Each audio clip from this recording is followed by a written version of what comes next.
एक बार एक संत रास्ते में से कहीं जा रहे थे और उसी रास्ते पर एक व्यक्ति सर झुकाए हुए बहुत ही उदास और निराश बैठा हुआ था।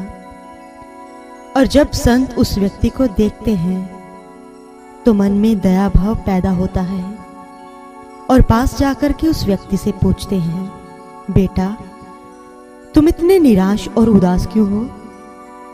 तो जब संतों ने ये बात कही तो व्यक्ति कहता है, मत पूछो कि राह में क्यों लाचार बैठे हैं, मुसाफिर हैं सफर करने की हिम्मत हार बैठे हैं। तो जब महापुरुषों ने सुना तो वो उस व्यक्ति को समझाते हैं, अभी तक तो सफर शुरू भी नहीं हुआ, अभी तक तो तुम चले ही नहीं और चलने से पहले ही निराश हो गए, उदास हो गए, तो अभी तो फिर मंजिल की प्राप्ति नहीं हो पाएगी। चलो मेरे साथ चलो। तो व्यक्ति कहते, कहाँ? आप मुझे कहाँ ले जाएंगे? तो महापुरुष कहते हैं, मैं तुझे वहीं ले जाऊंगा जहां पर पहुंच करके तुम्हारी निराशा को आशा की किरण मिले। मैं तुझे वहीं ले जाऊंगा जहां तुम्हारी उदासी को खुशियां मिल सके। और वो जगह है सद्गुरु के श्री चरण। और वो संत उस व्यक्ति को एक बहुत ही प्यारा संदेश देते हैं। तो आइए हम सब मिलके उस संदेश को श्रवण करेंगे कि वो महापुरुष, वो संत उस व्यक्ति को कहाँ और कैसे चलने के लिए कहते हैं। जहाँ सतगुरु का डेरा है,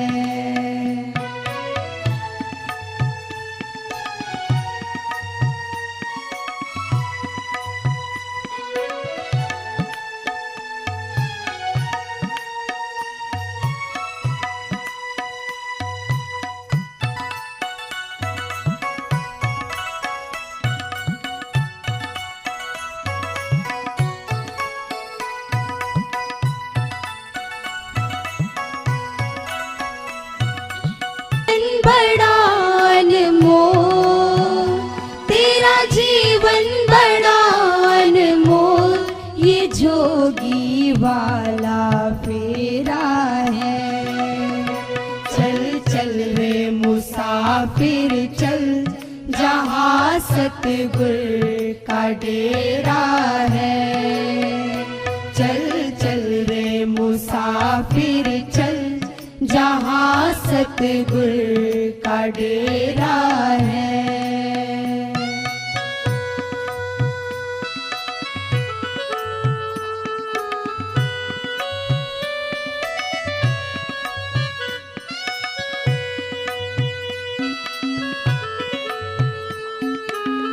तेरा जीवन बड़ा अनमोल, तेरा जीवन बड़ा अनमोल ये जोगी वाला फेरा है।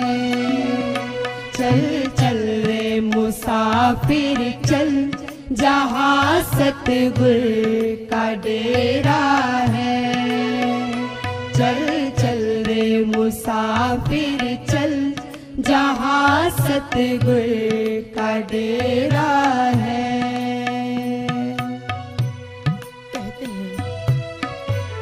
एक बार एक नदी चली जा रही थी और उस नदी को देख करके एक तालाब हर रोज रोजाना सोचता है कि ये नदी कहाँ जाती है, मैंने कभी इसे रुकते नहीं देखा।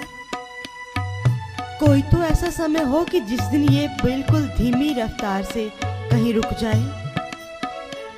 ऐसे सोचते सोचते एक दिन उस तालाब ने उस नदी से पूछ ही लिया, बहना मैं ये पूछना चाहता हूँ कि तुम रोजाना दौड़ती ही रहती हो, कहाँ जाती हो? मेरी तरफ देखो, मैं एक जगह पर रहता हूँ, बिल्कुल शांत हूँ, कोई रफ्तार कोई दौड़ मुझ में तो नहीं है। फिर मैं रोजाना देखता हूँ कि तुम थमने का नाम ही नहीं लेती। तो नदी कहती है, उस नदी ने जवाब दिया तालाब को, वो कब रुकते हैं रास्ते में जिन्हें मंजिल से प्रेम होता है। अपनी मंजिल को प्राप्त करने के लिए दौड़ना पड़ता है, चलना ही पड़ता है। और एक दिन क्या हुआ, जो तालाब नदी को ये प्रश्न करता था कि तुम रुकती क्यों नहीं, उसी तालाब में गंदगी, बदबू, कीड़े, ना जाने क्या क्या पैदा हो गया। आते जाते लोग उसे घृणा करने लगे, अपने नाक पर एक कपड़ा रख के वहां से गुजरने लगे। लेकिन नदी उसी चाल से कल कल करती बहती हुई अपने सागर में जा मिली। यहाँ पर समझने वाली बात यह है, जिस बात को संत कहते हैं, चल चल रे मुसाफिर चल। हमारे संत हमें चलने की भाव, कर्म करने की प्रेरणा दे रहे हैं। उन्होंने इस बात को मद्देनजर रखा कि सृष्टि में कोई भी प्राणी बिना कर्म किए नहीं रह सकता। सृष्टि का सिद्धांत कर्म ही है।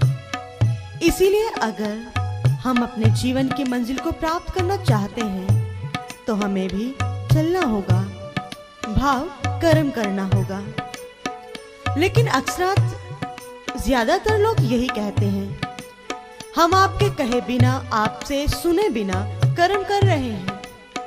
हमारा नित्य कर्म है अपनी ड्यूटीज, अपने फर्ज, अपने कर्तव्य पूरा करना। इस संसार में सब कुछ तो कर रहे हैं, फिर आप बार बार कर्म पे क्यों जोर देते हैं। लेकिन यहाँ पर हमारे महापुरुष हमें उस कर्म की ओर लेके जाना चाहते हैं। उस कर्म के बारे में हमें जनाना चाहते हैं, अवगत कराना चाहते हैं, जिसके बारे में कबीर साहिब कहते हैं, कर्म कर्म सब कोई कहे, कर्म ना चीने कोई। कर्म किए सतगुरु मिले, कर्म कहावे सोए। कर्म तो कर रहे हैं, लेकिन क्या, प्रश्न तो ये है, आपको इस कर्म के करने के बाद सतगुरु की प्राप्ति हुई या नहीं? क्या आपके चलने से उस सतगुरु का आश्रम, सतगुरु का डेरा या ऐसे सतगुरु के श्री चरण मिले या नहीं? लेकिन ऐसा नहीं हुआ, क्योंकि हमें कर्म की जानकारी ही नहीं है।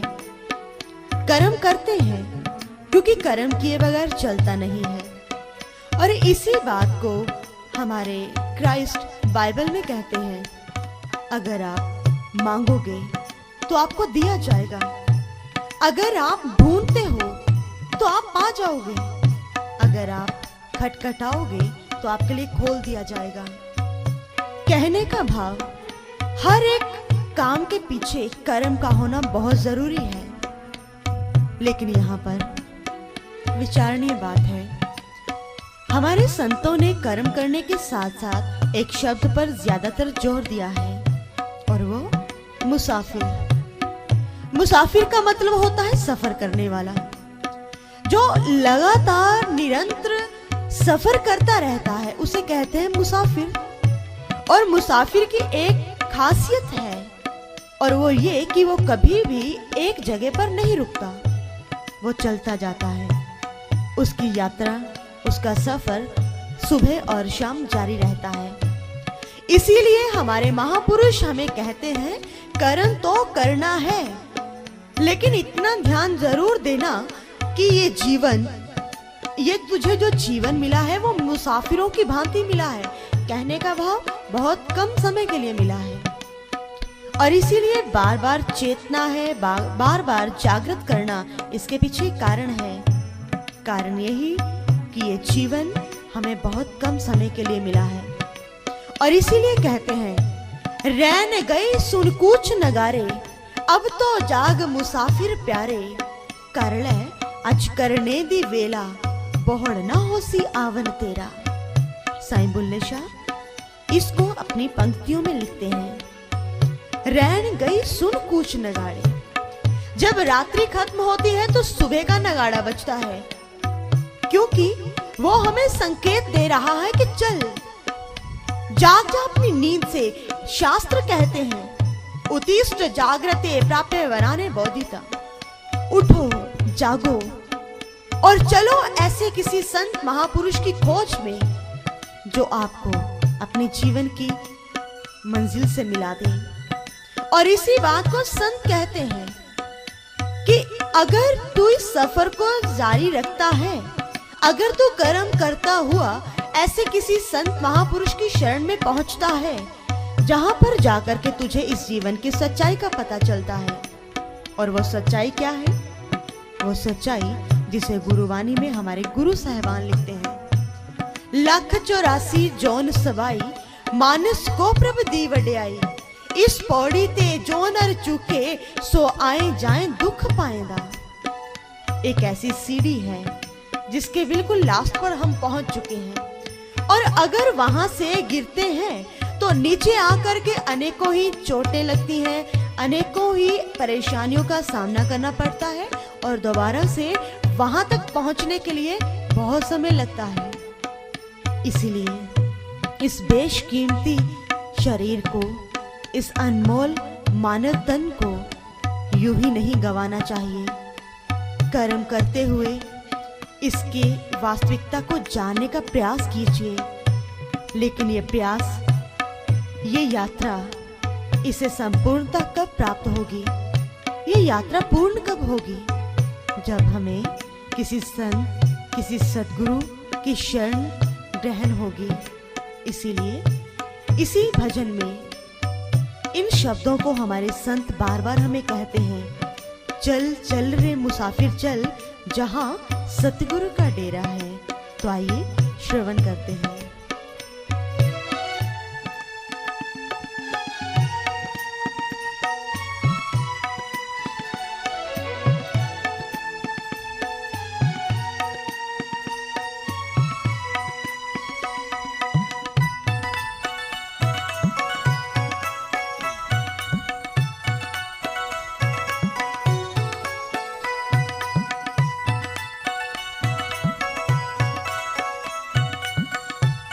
तेरा जीवन बड़ा अनमोल, तेरा जीवन बड़ा अनमोल, ये जोगी वाला फेरा है।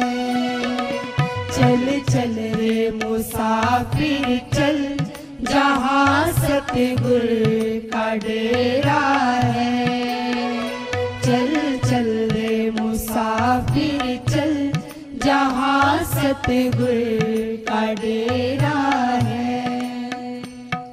हमारे भारत में एक संत हुए हैं जिनका नाम आप सबने सुना होगा, आदि शंकराचार्य जी। वे अपनी कृति में लिखते हैं, पुनरपि जननम पुनरपि मरणम पुनरपि जनरी जठरे शयनम, ए संसारे बहुत उस्तारे, कृपा पाहे पाहे मुरारे।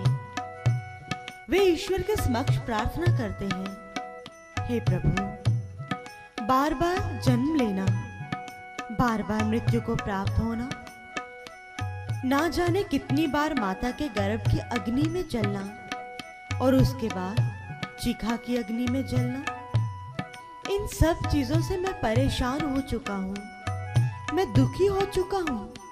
प्रभु अब इनसे मुझे बचाओ, इन दुखों से मुझे छुटकारा दिलाओ। ये जीवन की सच्चाई है, हम सभी इस बात को जानते हैं। ना जाने कितनी बार हम इस जीवन को प्राप्त कर चुके हैं, ना जाने कितनी बार मृत्यु को प्राप्त हो चुके हैं। महात्मा बुद्ध इस बारे में बहुत अच्छा कहते हैं। वे अपने शिष्यों को संबोधित करते हुए कहते हैं कि आप एक बार नहीं, अनेकों बार पैदा हो चुके हो, और अगर आपके उन सब जन्मों के, जो आपने उन जन्मों में आंसू बहाए, जितना आप रोए, अगर उन सब आंसुओं को इकट्ठा कर लिया जाए तो एक बहुत बड़ा तालाब बन सकता है। और अगर उन सब जन्मों के, जो आपने शरीर धारण किए, उन सब की हड्डियों को इकट्ठा किया जाए तो एक हिमालय से बड़ा, हिमालय से ऊंचा पहाड़ बन सकता है। कहने का भाव, इतनी बार जन्म ले चुके हैं। और इसी बात को स्पष्ट करते हुए गुरबानी में आता है, जम जम मरे मरे फिर जम्मे, बहुत सजाए पया देश लम्बे। एक बार नहीं, अनेकों बार। अनेकों बार पैदा हुए हैं, अनेकों बार मृत्यु के ग्रास हुए हैं, और इस सब श्रृंखला में ना जाने कितनी बार परेशानियों को सहन किया, ना जाने कितनी बार दुख तकलीफों को, विपत्तियों को सहन किया। और इन सब बातों को देखते हुए अगर हम इन बातों को ध्यान में रखें तो हमारे सामने एक चीज आती है, और वो क्या? इसको हम सब एक कहानी के माध्यम से समझने का प्रयास करेंगे।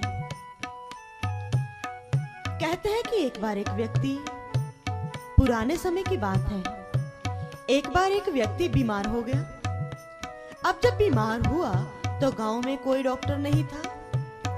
सुना था कि साथ वाले गांव में एक वैद्य जी रहते हैं, बहुत अच्छे हैं, अच्छी दवाई देते हैं। चल पड़ता है, सुबह से निकला घर से, वैद्य जी के पास पहुंचा। राम राम वैद्य जी, राम राम। हाँ आओ भाई बैठिए।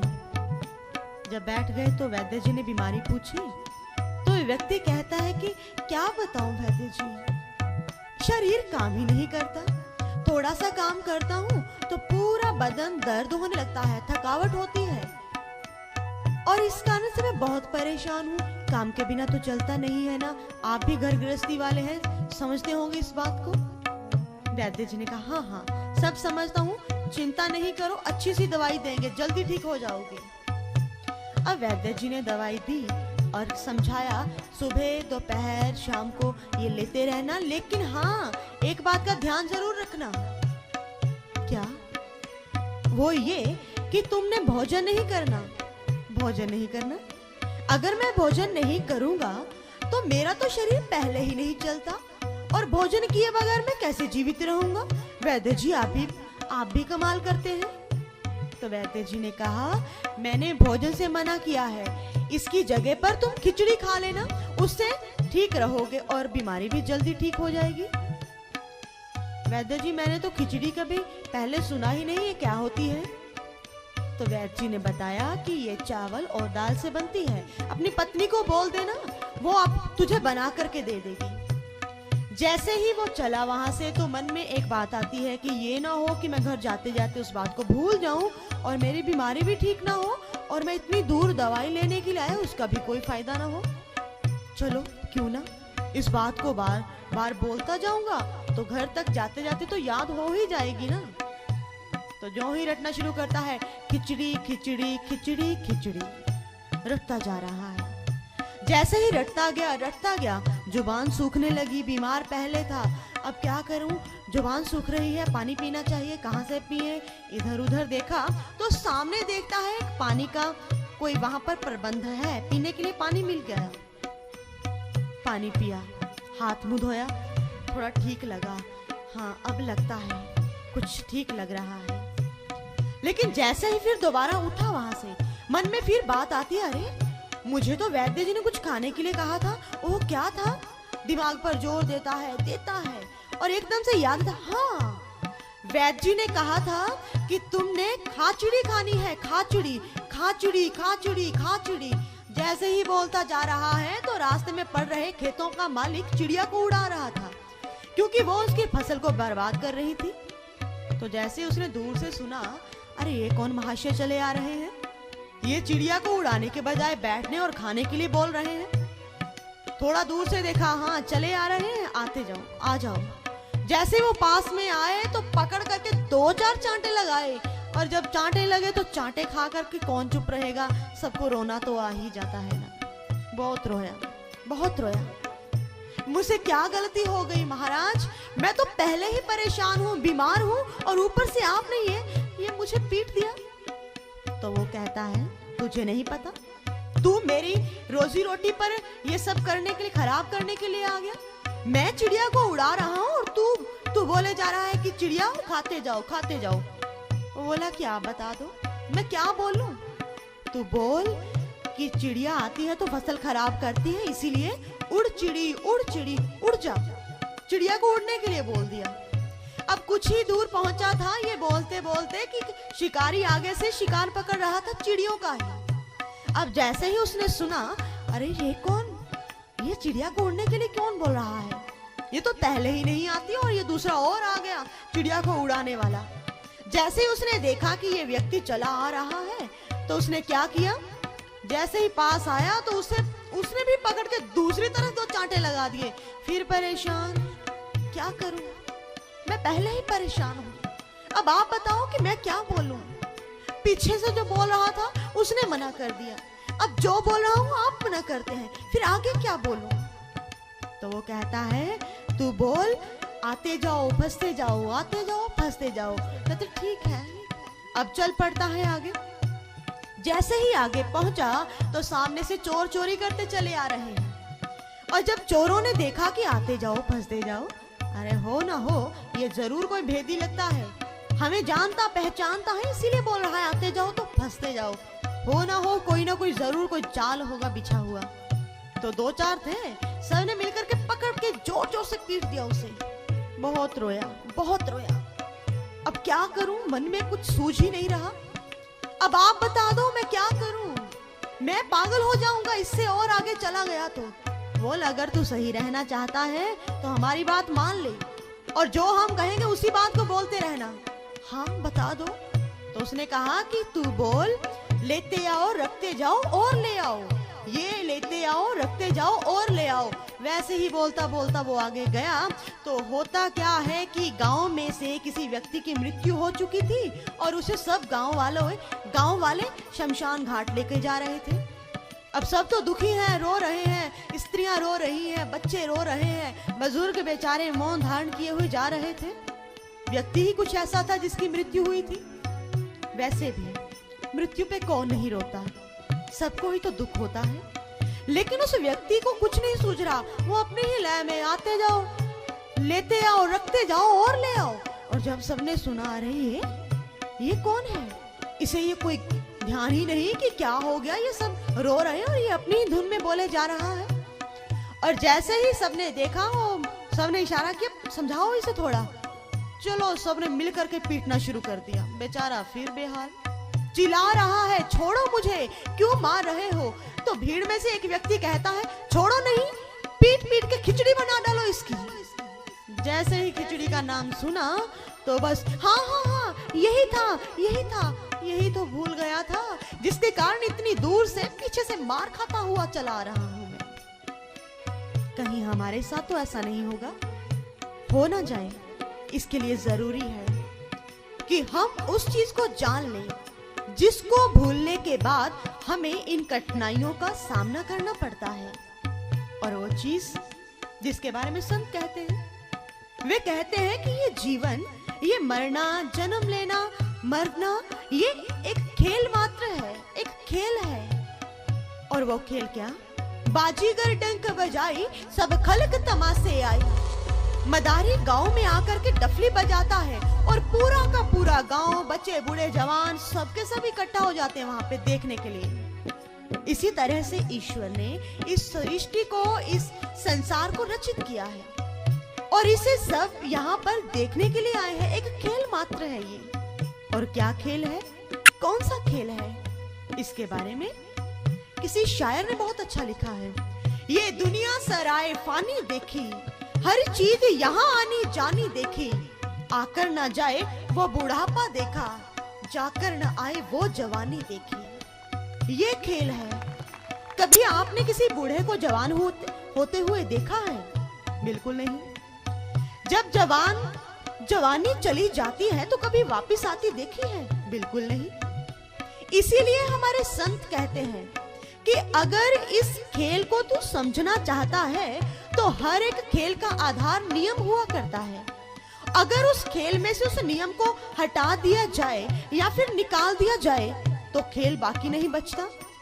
इसी तरह से इस खेल का एक नियम है और उस नियम के बारे में प्रभु श्री रामचंद्र जी महाराज अयोध्या वासियों को बताते हैं।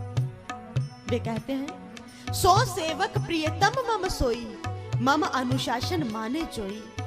मुझे केवल वही सेवक प्रिय है जो मेरे अनुशासन में चलता है। और उनके अनुशासन के बारे में आप जानना चाहेंगे, हम आपको बताना चाहते हैं। प्रभु श्री रामचंद्र जी महाराज का अनुशासन है और वो अनुशासन क्या, बड़े भाग्य मानुष तन पावा, सुर दुर्लभ सद ग्रंथ ही गावा, साधन धाम मोक्ष कर द्वारा, पाई न जाई प्रलोक सवारा। ये शरीर एक साधन है मोक्ष को प्राप्त करने का। ये शरीर एक दरवाजा है ईश्वर के पास पहुंचने का। और अगर आप नहीं पहुंचते, अगर इस शरीर के रहते रहते आप ईश्वर को नहीं जानते, तो फिर इसका भी जवाब सुन लीजिए।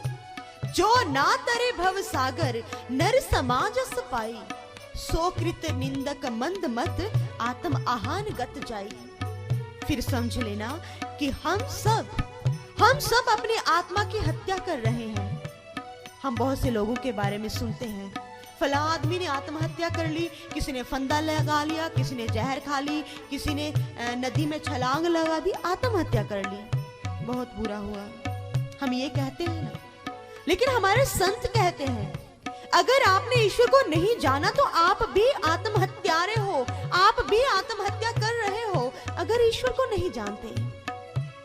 क्योंकि कहते हैं जिस समय राजा परीक्षित को इस बात का पता चला कि मेरे जीवन का जो समय है बहुत कम रह चुका है, 7 दिन में मेरी मृत्यु हो जाएगी, 7 दिन के पश्चात मैं मौत के मुंह में चला जाऊंगा, तो इस बात को जान करके चल पड़ते हैं, घर से चलते हैं, भाव कर्म करते हैं और वो कर्म उन्हें ले पहुंचता है शुकदेव मुनि के आश्रम की तरफ।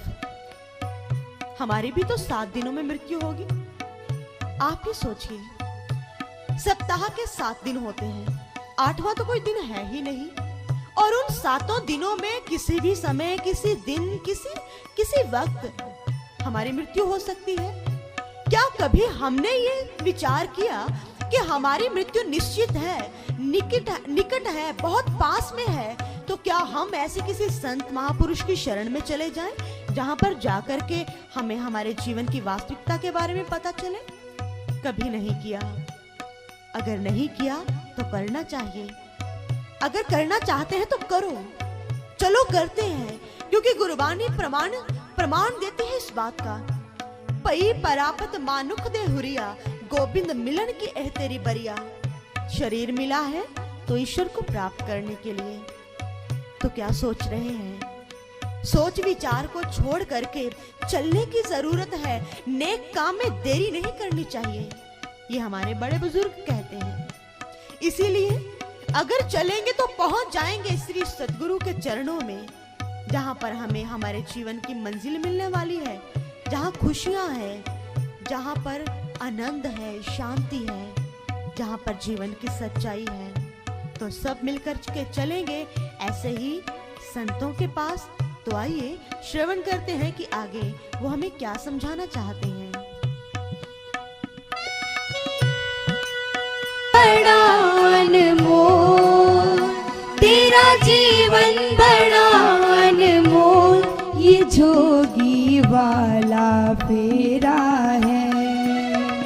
चल चल रे मुसाफिर चल, जहाँ सतगुर का डेरा है। चल चल रे मुसाफिर चल, जहाँ सतगुर का डेरा है। 2 दिन जग में जीना है, इस पे क्यों इतराते हो? मेरी काया मेरी माया, शोर मचाते जाते हो। साथ नहीं हरि नाम लिया, और गफलत में दिन रात कटे।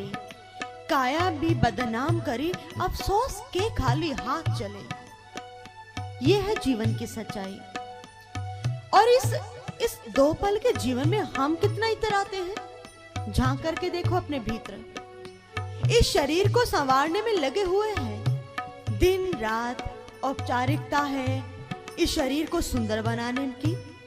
दिन रात इसी दौड़ धूप में लगे रहते हैं कि मैं सबसे आगे, मैं सबसे ऊपर, मैं सबसे सुंदर। ये सब चीजें तो हम सोचते रहते हैं, लेकिन हमारे इस महापुरुष कहते हैं कि जिस शरीर को तू इतना संवार रहा है, जिस शरीर के ऊपर तू कोई दुख, कोई तकलीफ सहन नहीं करता, अगर तुझे कोई छूता है तो तू उस पे नाराज होता है, तू उसे बुरा मानता है। लेकिन एक दिन वो भी होगा जिस दिन इस सुंदर शरीर पर अनेकों ही लकड़ियां रख करके तुझे जला दिया जाएगा, फिर क्या होगा? फिर भी तो तू चुप आराम से इसे सुनता और देखता रहेगा, क्योंकि हमारे महापुरुष हमें समझाना चाहते हैं कि ये तेरे जीवन की जो तू जीवन को सुंदर बनाना चाहता है और सुंदर बनाने के लिए ईश्वर का नाम तक नहीं लेना चाहता, ईश्वर को छोड़ करके जीवन को सुंदर बनाना चाहते हैं, ये तो कभी संभव हो ही नहीं सकता। क्योंकि इस जीवन की सुंदरता तब तक है जब तक हमारे जीवन में, हमारे प्राणों में, हमारे शरीर में ईश्वर विद्यमान है। जब वो ईश्वर इस शरीर को छोड़ता है, तब ये घर वाले, ये हमारे रिश्तेदार, हमारे सगे संबंधी सब छोड़ जाते हैं हमें, सहारे टूट जाते हैं। सहारों का भरोसा क्या, किनारे टूट जाते हैं, किनारों का भरोसा क्या, सितारे टूट जाते हैं, सितारों का भरोसा क्या, किसी का भरोसा नहीं। इस शरीर का भरोसा तक नहीं है, जिसे हम ना जाने कितनी उम्र तक जीने की एक आस लगाए बैठे हैं। क्योंकि हमारे सामने अनेकों ऐसे उदाहरण हैं और जिसके बारे में किसी ने बहुत खूब कहा, पलक झपकते ही नष्ट होगी जगत के ऐशो तलब की महफिल, किसी के मन में गरूर होगा, किसी के मन में सरूर होगा, कई जन्म से बुला रहा है, कोई तो रिश्ता जरूर होगा। वे कहते हैं कि हमारे सामने अमेरिका के वर्ल्ड ट्रेड सेंटर वाली घटना, हमारे सामने ऐसे अनेकों घटनाएं जिस पर हम देखते हैं कि अनेकों आतंकवादी हमले हो रहे हैं, अनेकों जगह पर भूकंप का आना, अनेकों ही गाड़ियों में, बसेस में विस्फोटों का होना, ये सब चीजें, ये सब घटनाएं हमें हमारे जीवन की क्षण भंगुरता की ओर इशारा कर रही हैं। इतना छोटा है ये जीवन। उस समय उन लोगों ने कुछ सोचा नहीं जो बड़े आराम से अपनी ही मस्ती में बैठे हुए काम कर रहे थे, बातें कर रहे थे, हंस रहे थे, लेकिन एक ही पल में सब राख की ढेरी हो गया।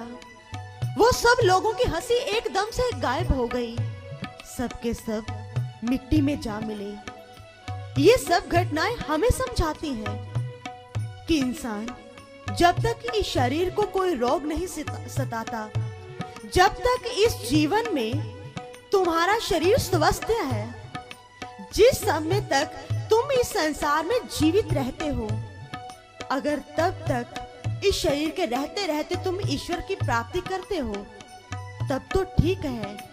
नहीं तो जिस समय काल ने हमें, हमारे जीवन को, हमारे शरीर को ग्रस लिया, हमारे इस जीवन को खत्म कर दिया, तो तब कुछ नहीं होगा।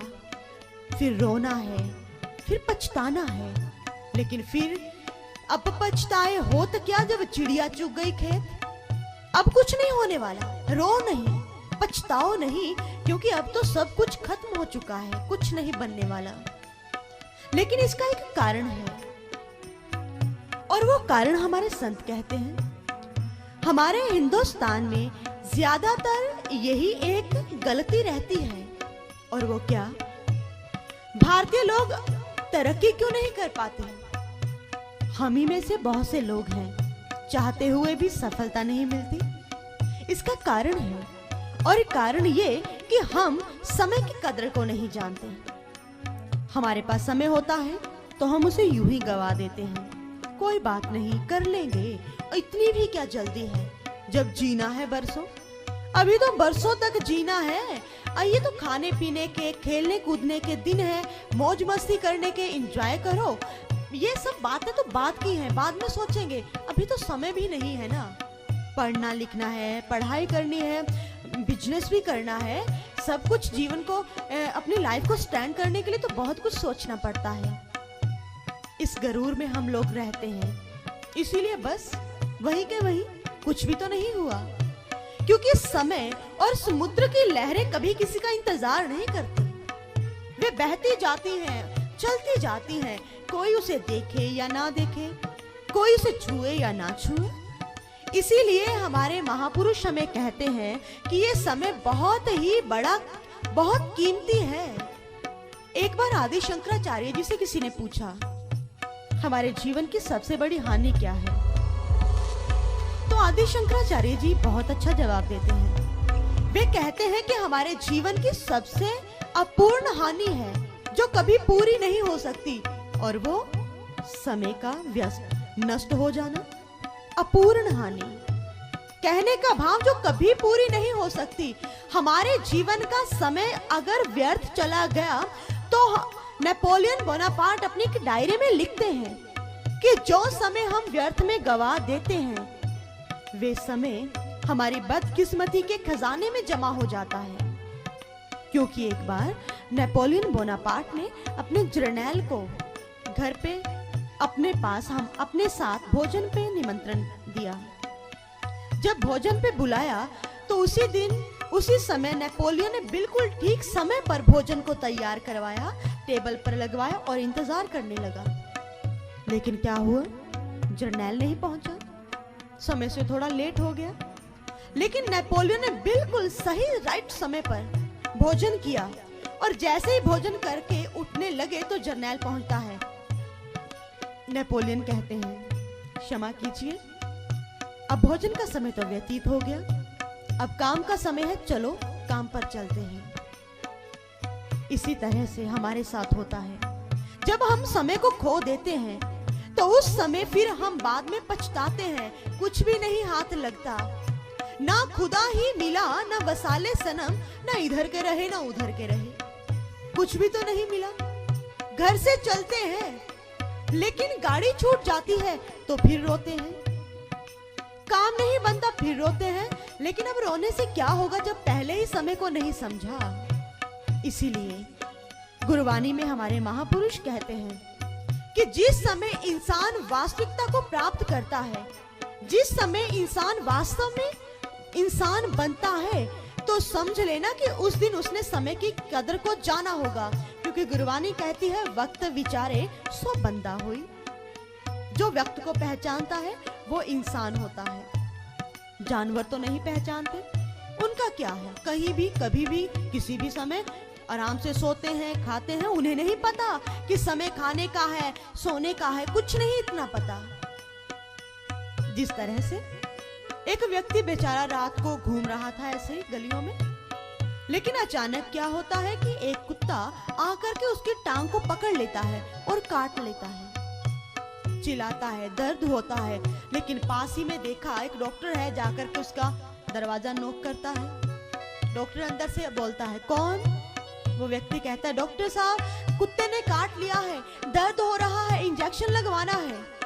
डॉक्टर ने कहा, तुझे पता नहीं कि मैं 9 बजे के बाद किसी को नहीं मिलता?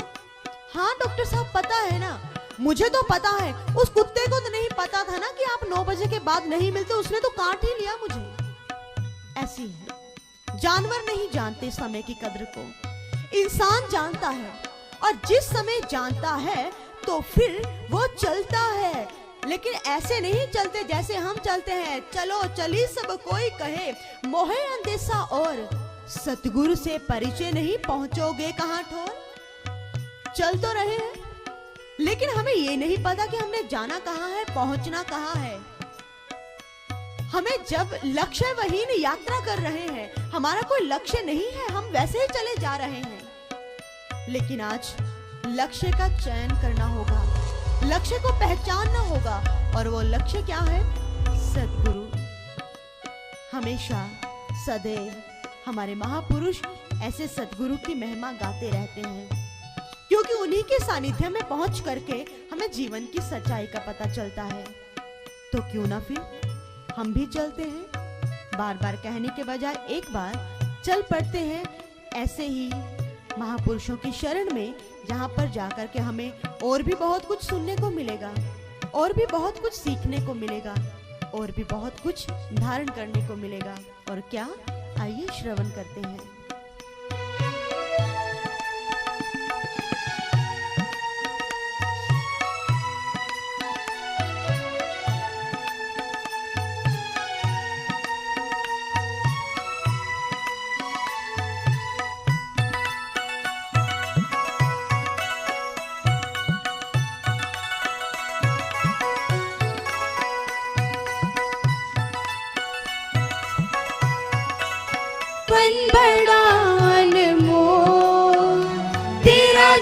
जीवन बड़ा अनमोल, ये जोगी वाला फेरा है।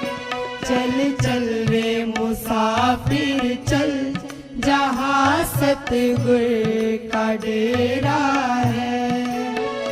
चल चल रे मुसाफिर चल, जहाँ सतगुर का डेरा है। तेरा जीवन बड़ा अनमोल, तेरा जीवन बड़ा अनमोल, ये जोगी वाला फेरा है। चल चल रे मुसाफिर चल, जहाँ सतगुर का डेरा है। चल चल रे मुसाफिर चल, जहाँ सतगुर का डेरा है। अक्सर हम देखते हैं कि जब हम किसी को सत्संग में आने का या सत्संग में पहुंचने के लिए कहते हैं तो ज्यादातर लोगों का एक ही जवाब होता है, क्या करें बहन जी, मन तो बहुत करता है कि सत्संग में जाएं, लेकिन हमारे घर के कामकाज ही इतने ज्यादा हैं, फुर्सत ही नहीं मिल पाती। आप ही देखिए ना, बच्चों की ड्यूटीज और फिर घर का कामकाज, बाहर का भी देखना, और फिर दोस्त मित्र जितने भी होते हैं उनका भी तो देखना पड़ता है ना, कोई ना कोई फंक्शन तो आता रहता है। संडे के दिन आप सत्संग करते हैं और संडे को ही कोई ना कोई फंक्शन, कोई पार्टी, बहुत से काम होते हैं, इसलिए सत्संग में नहीं पहुंच पाते। हमारी ये हालत है, लेकिन ये हमारी हालत कुछ बेहतर नहीं है। हमारी हालत एक छिपकली की तरह है, क्षमा कीजिएगा, बुरा नहीं मानना, ये सच्चाई है। सच्चाई कड़वी जरूर होती है लेकिन लाभदायक होती है। आप समझदार हैं, समझने का प्रयास कीजिएगा, भाव समझिएगा इस बात का। छिपकली को किसी ने कहा, मौसी मौसम बहुत सुंदर है, हवा चल रही है, बादल हैं, बरसात होने वाली है, थोड़ा बाहर आकर के तो देखो, 24 घंटे घर पे अंदर अंदर अंदर ही रहती हो। तो छिपकली पता है क्या कहती है उसे, कहती बेटा मेरा क्या मन नहीं करता कि मैं बाहर आऊं, मैं बाहर आती हूं तो बाहर आते ही छत गिर जाएगी तो फिर इतना बड़ा नुकसान हो जाएगा, तो मैं बाहर कैसे आ सकती हूँ। हमारी हालत ऐसी है कुछ, ये जरूरी नहीं कि हम होंगे तो ही चलेगा, क्योंकि ये संसार उन लोगों के कब्रों से भरा हुआ है। अनेकों लोगों की कब्रें हैं जो कभी ये कहा करते थे कि असी कदे मरना नहीं, क्योंकि साडे बिना सरना नहीं, चलता नहीं है। हमने कभी नहीं मरना, क्योंकि हमारे बिना तो संसार ही नहीं चलेगा। होता है, हुआ था। कहते एक बार ऐसा ही किसी गांव में हुआ, एक औरत जिसके पास एक मुर्गा था। अब पुराने समय में ये अलार्म क्लॉक वगैरह नहीं हुआ करते थे, मुर्गा बांग देता था, सबको पता चलता था कि अब सूर्य उदय होने वाला है। और उस औरत का एक बहुत ही सबके ऊपर दबदबा बना हुआ था। अगर कुछ ऐसी वैसी बात की या मेरे बच्चों को किसी ने कुछ कहा तो मैं अपना मुर्गा लेकर के यहाँ से चली जाऊंगी। हाँ, फिर रहना अंधेरे में, कोई सूर्य नहीं निकलेगा यहाँ पर। लोग डरते थे, रिस्पेक्ट करते थे, आदर करते थे, बच्चों को प्यार करते थे, लेकिन हमेशा ही थोड़ा ना ऐसा चलता है।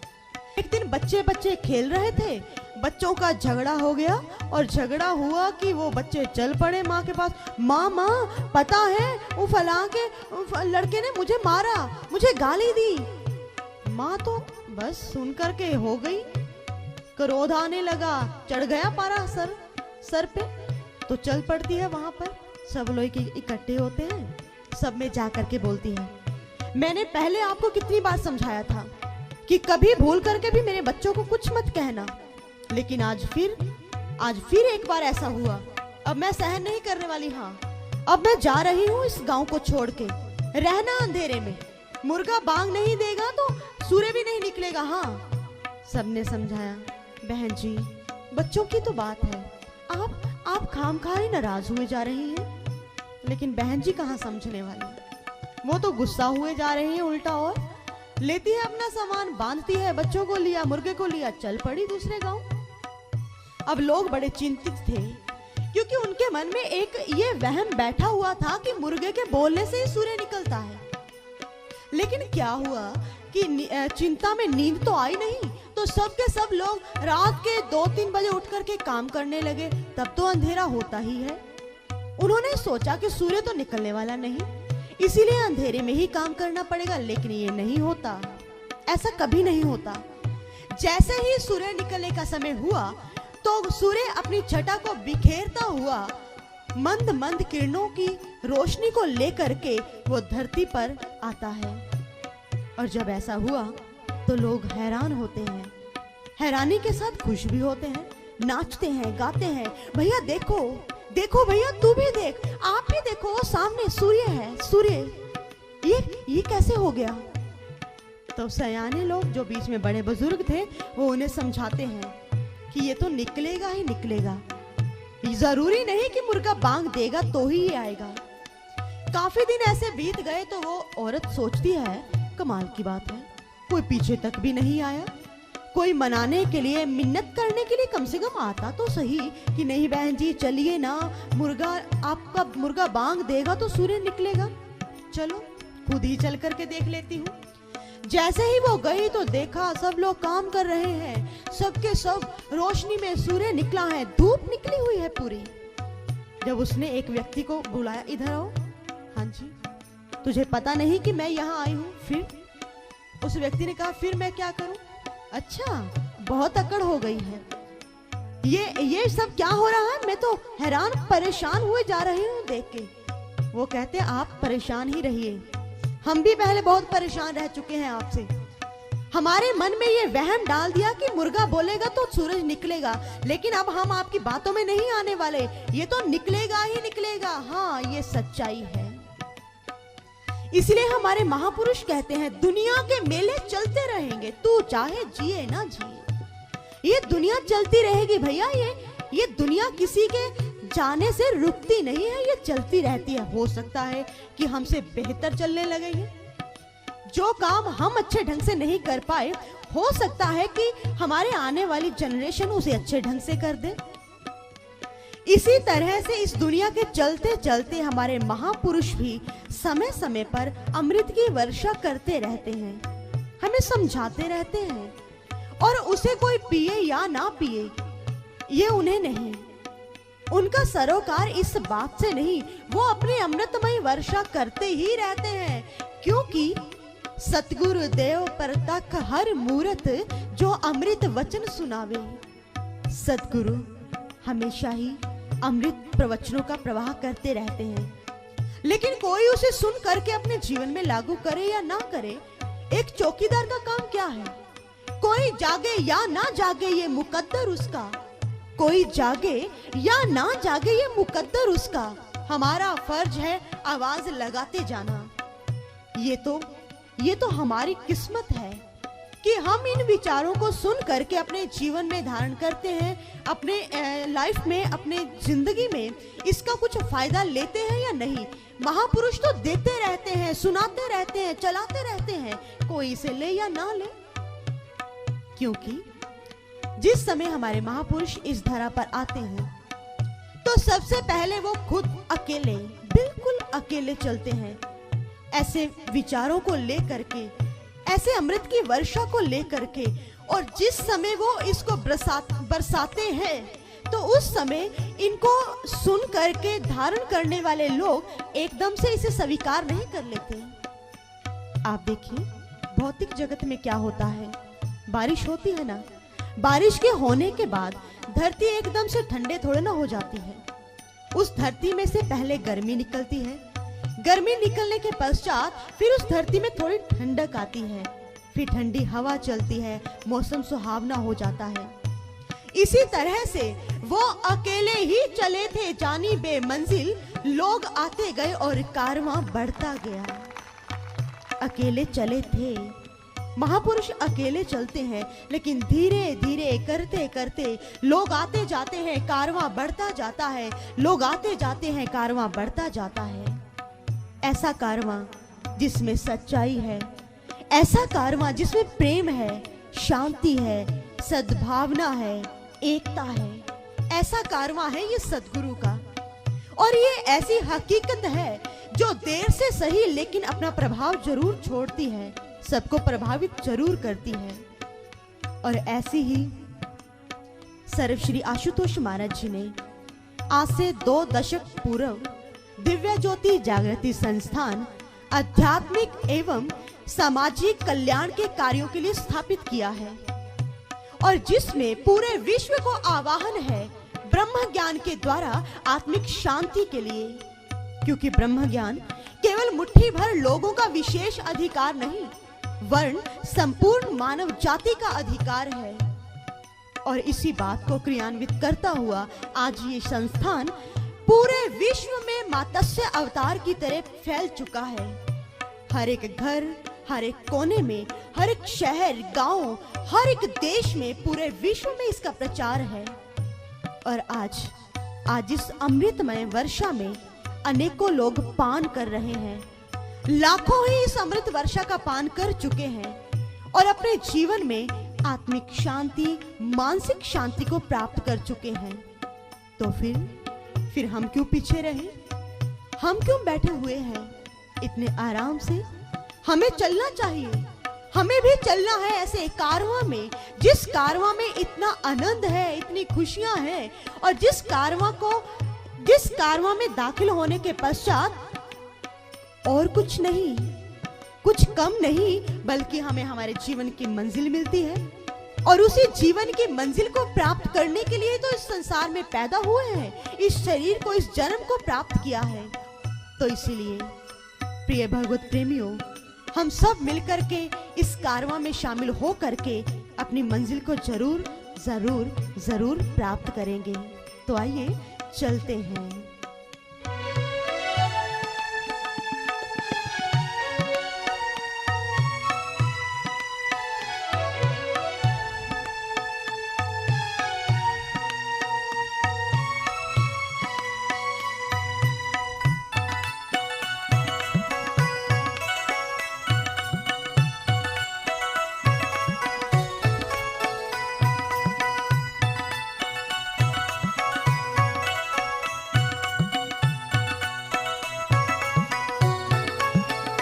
चल चल रे मुसाफिर चल, जहाँ सतगुर का डेरा है। चल चल रे मुसाफिर चल, जहाँ सतगुर का डेरा है। तेरा जीवन बड़ा अनमोल, तेरा जीवन बड़ा अनमोल, ये जोगी वाला फेरा है। चल चल रे मुसाफिर चल, जहाँ सतगुर का डेरा है।